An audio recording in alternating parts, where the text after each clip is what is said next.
wanduto mawanka sisi sote ambao tuko hapa nyako waiye ni kawuono ni lazima tukubaliane siku ya leo. kendo mang'eny Ndoa nyingi ok dhi maber, haiendi vizuri, kendo ute mang'eny tena manyumba mengi ok ochung' haijasimama. nikech ang'o? Kwa sababu gani? Onge puonj moriere miere. Hakuna mafundisho yanayonyooka kwenye boma. Wadhi kodi e muma. Wacha tuingie katika Biblia, Buk mar Chakruok 25. kitabu cha Mwanzo sura 25. Wabiro somo 25 nyaka 27. Utaisoma 25 na 27. Ai bang'e wang' wachikre e chakruogno 27. Alafu tutarukia hili Mwanzo 27. Wang' wasoma achiel bende nyaka 10. Tutaisoma 1 hadi 7. Chakruok 25. Kitabu cha Mwanzo 25:19.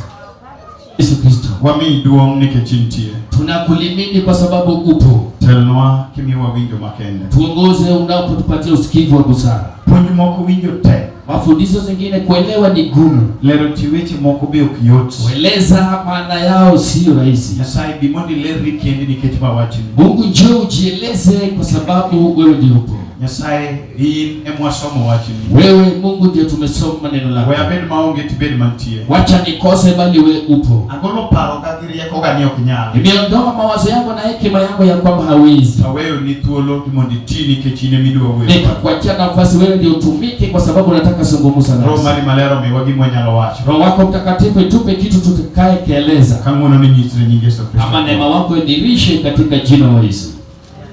Amen. Daki wach ni amen. Si useme amen. Because wasomo muma mawuoyo kuom jal miluongo ni Yakobo gi Esau. Tumesoma kitabu inayozungumzia juu ya mtu aitwaye Isaka na Yakobo. Mano dala ka Ibrahim. Hiyo ni boma ya Ibrahimu. Kama nonyuole nyithinde. Mahali aliyozaa watoto wake.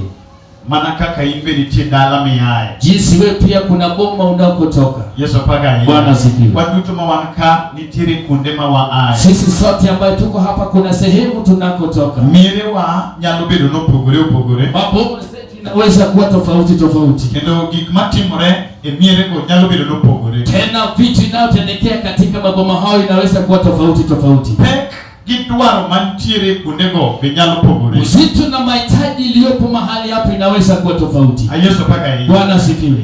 To kawuono ni adwa wuoyo kuom puonjo kata rieyo adult. Na leo hii nataka kuzungumzia juu ya kufundisha mtu mzima ama kunyoosha mtu mzima. Adult ni rieyo kiyot. Huyu mtu mzima kunyoosha yeye sio jambo rahisi.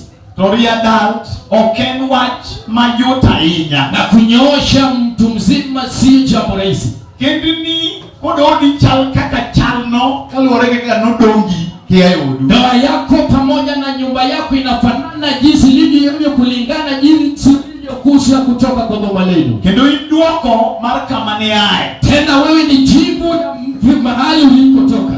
Na nchi inasonga. Kama wasomo mahali tumesoma.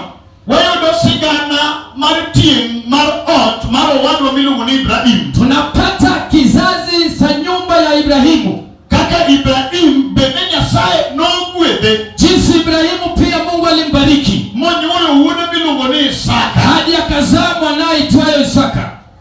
Isaka onyuolo ka sa odeko. Isaka alizaa kama muda ilichelewa. Jomoko nyuol chon, jomoko nyuol molewo. Wengine wanazaa mapema, wengine wanachelewa. Tokana onyuolo Isaka. Alipozaa Isaka. Isaka moyudo jaode miluongo ni Rebeka. Isaka pia akapata mkeo aitwaye Rebeka. Monyuolo gonya pili. Hadi akazalisha naye mtoto. Nyithindo manomako ich kodhi nyuolo. Watoto aliopachikwa mimba anaenda kuzaa. Embe nyuol nene ok yot. Yeye pia kuzaa kwake haikuwa rahisi. Iwinjo. Sikiza. Muma wacho ni ya. Biblia inasema sama ne Isaka osekao Rebeka. Wakati Isaka alimuoa Rebeka. Noneno ka utasa manomako mamagi. Alimuona utasa iliyoshika mama yake. Bedonje ode. Inaingia kwa nyumba yake. Higni osedhi mang'eny. Miaka imesonga. Pok oyudo nyathi. Hajampata mtoto. Oparo Nyasachu wuongi. Akakumbuka Mungu ya baba yao. Ni wuongi be nokoso nyathi. Baba yao pia alikosa mtoto. Molamo Nyasaye mochiwo nyathi. Hadi akamwabudu Mungu akapeana mtoto. Muma lemo. aliomba. Adona wachnia. Ninataka niseme Kendi gima mako en lamo. ndoa kitu inayomshika ni maombi. Isomo mama be. Ukisoma gano vizuri, Mama wacho ni Isaka ni jaigi ni prangwe. Biblia sema Isaka alikuwa na umri ya miaka 40. Seche manokalo ichige ma Rebeka. Alipokuwa mkeo Rebeka. Pamanokao Rebeka. Alipooa Rebeka. Prario gachil wacho ni ya. 21 yasema Isaka nola monyasa. He pleaded with God. Isaka akamuomba Mungu. Fwae badi kama. Ya mkono kwa Yesu. Isaka neno gimoro. Isaka anamtazama kitu. Chandruok manoti modo baba gi. Shida iliyosababishia kwa baba yao. Waneno kanie ode. Anatazama yuko kwenye nyumba lake. Koso nyathi mane wuon gi Abraham koso nyathi. Mtoto ambaye baba yao alikosa mtoto. Waneno kaeni okoso nyathi. Anaona yeye pia anakosa mtoto. Ng'ama dorigo kuome. Yule anaweza kumkimbilia. Rigo kuom Jehova. Akamkimbilia kwa Jehova. Iringo bakani. Wewe unamkimbilia